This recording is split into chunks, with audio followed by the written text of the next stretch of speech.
Pretty Girl Book Club. Happy February. I am going to be starting today our February exclusive Patreon book club reading vlog, and I'm going to be reading The Prisoner. Let me get her. This is our February pick. I hope you're all excited about it. I am, even though it's getting horrid reviews. I'm so excited to make this a ranty, dragging of a vlog for you. So, you probably know what this is about already, because if you're watching this, there's going to be spoilers in it. You've probably already read it. If you haven't, you probably want to go read it before you watch this. But we are following alternating chapters. The same girl in past, when she was just like living her life, down on her luck on the street, and she gets wrapped up in this world of rich people. And then in the present, as she's being held as a prisoner after she was kidnapped from her home with her husband. And I am, like I said, a third of the way in. You know what? I'm liking it. If I didn't have this like predisposition going in that y'all told me it's crazy and ridiculous and bad, I think I would be really liking this. So I'm expecting something bad to happen. And I'm not gonna lie, the twist of like, she not only is a prisoner in this place as a kidnapped victim, but she's also a prisoner in her marriage.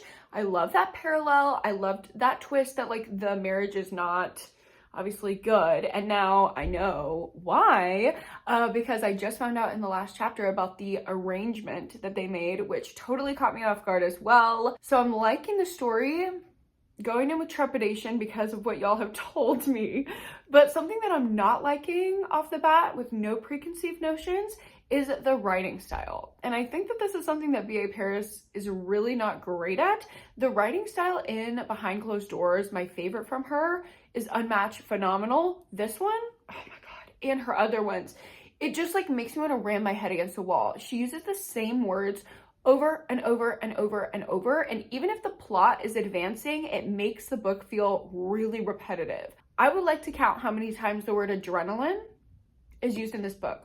And all I can think of every millionth time I read it is one shot of adrenaline. Like the RuPaul song.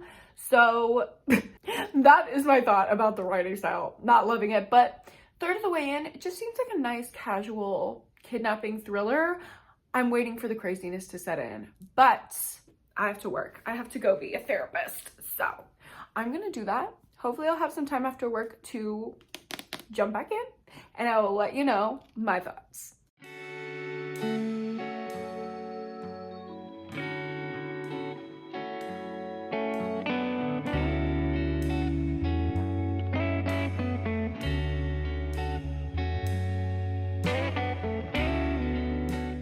Hey vlog, I am staying up late to read this book because honestly, I'm not gonna lie, it's pretty fast paced, even though it's not the best book I've ever read. Like, she's really skinny, you know what I mean? So I think I'm six chapters into part 2. So we're no longer in the prison room, but I don't know if I'm just stupid. This is so confusing. I feel like the motivation for anything was never like expressly said.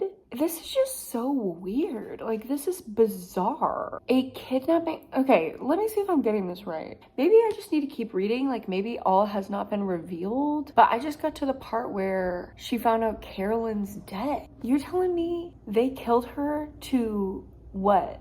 Fake this man's death because he had a sexual assault case? Or was the kidnapping completely unrelated and the guy just like took pity on her and let her go? Like, is that the mystery that we're still supposed to be wondering about? This is so bizarre. Like, this is so confusing. I have no idea what's happening. I am reading the words on the page and I still have no idea what's happening. I don't know if I'm stupid, if I'm tired. It is 12:30 in the morning, but like, I feel like I should be understanding. Like, it's a very straightforward thriller, so I'm like, and I'm almost like done with the book. Like, I think I'm like 80% through. No way. Probably like 3/4 of the way through. I'm gonna go to bed. and try to pick back up in the morning and see if I'm understanding better, because right now I'm so confused. This live show might just be y'all explaining to me what's happening, because I do not understand any of the motivation. I am at a loss. I don't know how this got published. Like, did no one read through this and question like if people were gonna understand it? I'm sorry, the February pick, she's not the moment. Well, guys, Mochi has things to contribute. Guys, I feel the need to apologize for this pick.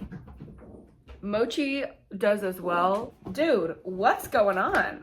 Come here. You want to say hi? He's going crazy. If you could see this man. Why are you bouncing off the walls? You got 3 legs. You better chill it out. I feel the need to apologize for this pick, but also I did not vote for it. So,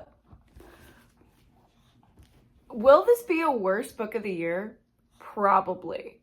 I woke up early this morning to finish it before work, and y'all, this was bad. Like, the ending was just so bad. It was so anticlimactic. It was so confusing. It was so difficult to keep all these men straight in my head. We had a Paul, we had a Carl, we had a Ned, we had a Hunter, we had all of these men, we had a Lucas. Like, who are you? There were no distinguishing factors between these people. I had no characterization for any of these people other than like, oh, Paul's the finance guy, Carl and Hunter were the guard guys, Ned was the husband guy. Like, nothing was fleshed out, nothing was thought through. It was so convoluted and confusing, and I still don't understand why the kidnapping happens. So, okay, Ned was dead, right? And they let her go. But why did they do the kidnapping in the first place? It was all like masterminded by Carl? But for what? Like, I don't understand anyone's motives. I feel like this book was just a massive waste of time. Good thing I read it in like a day, because what? No. This was so bad. I gave it a 2-star rating on Storygraph, but the more that I think about it, the more I want to give it a 1 star. There was just nothing redeeming about this book, except for the idea of following the perspective of someone who's a prisoner. But then she wasn't even a prisoner. Also, the way that it kept saying, like, I think it said 3 or 4 times, like, the kidnapping that wasn't a kidnapping. Like, that phrase, what does that mean? Because you were in fact held hostage. So like, are we gonna forget about that trauma? Like, just because this book makes me want to slam my head against the wall. I cannot wait to drag this book with y'all. I've been banning myself from the Discord, so I didn't have my thoughts colored too much about the book while I was reading it. But now I'm about to go read all of y'all's thoughts and see if I can maybe understand what the fuck was happening. Because I don't know. I wish I could tell you, but I don't know. So that's The Prisoner. Cannot wait to discuss with y'all in a week or so. Yikes. Yikes. Yikes, yikes to the max. That's my review. It sucks. I'm sorry we had to read it all together, but you know what? It was a shared experience. So I will see you at the discussion. Have a wonderful day. Bye.